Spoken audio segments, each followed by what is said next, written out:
Hello, good morning. Welcome to Listen to Your Story and Learn a Moral program. This is your storyteller KV Narayana Rao, English JP High School, Velpucherla, Musnur Mandal, Yelloru District. Today's story is The Wise King. Two women came to a wise king's court. The first woman said, "She stole my baby." No, no, no, this is mine. The second woman shouted.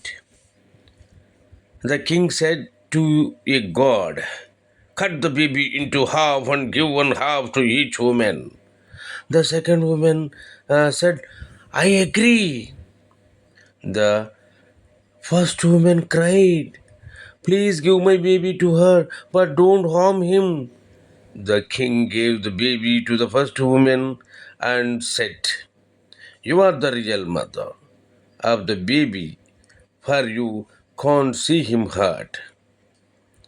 He punished the second woman. The moral is, a mother cannot see her children in trouble. Moral again, a mother cannot see her children in trouble. Okay, మరి ఈ కథ తెలుగులో కూడా ఒకసారి విని అర్థం చేసుకోండి. ఒకనొకప్పుడు ఒక రాజుగారి సభలోకి ఇద్దరు ఆడవాళ్ళు ఒక చిన్న పసిబాబుని వేసుకుని తీసుకొని వచ్చారు. వచ్చి అప్పుడు ఆమె అంది కదా, మహారాజా, ఒక ఆమె అందనమాట, "మహారాజా, ఈమె నా బాబుని దొంగిలించింది" అని చెప్పి అంది.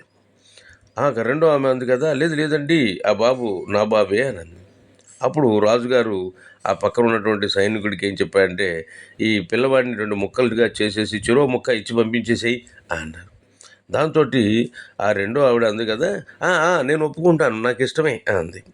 కానీ ఆ మొదటి స్త్రీ అంది, "వద్దు వద్దు మహారాజా, నా బిడ్డనికి ఏ రకమైనటువంటి హాని చేయొద్దు, నా బిడ్డకి బాధ కలిగించొద్దు, ఆ బిడ్డని ఆమెకే ఇచ్చేసేయండి, ఆ రెండో ఆమెకే ఇచ్చేసేయండి" అని చెప్పేసి అని పాపం చాలా ఏడుస్తూ చెప్పింది.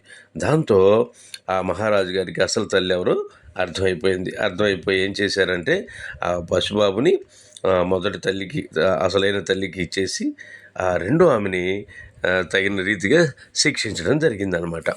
కాబట్టి ఈ కథలో నీతి ఇప్పటికీ మీకు అర్థమైపోయి ఉంటుంది. అమ్మ ఎవరికైనా అమ్మే.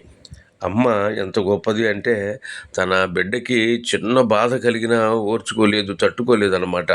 అందుకని అమ్మ ప్రేమ చాలా గొప్పది అని మనం ఈ కథ ద్వారా తెలుసుకోగలిగాం. ఓకే, మరి ఈ కథ నీతి మీకు నచ్చినట్టయితే మళ్ళీ మళ్ళీ వినండి, అట్లాగే మీ స్నేహితులకి పంపండి. మీరు కూడా చిన్న చిన్న కథలు చెప్పడం ప్రాక్టీస్ చేయండి మరి. ఓకే, మరలా ఇంకో మంచి కథతో రేపు కలుసుకుందాం. అంతవరకు సెలవు. బాయ్.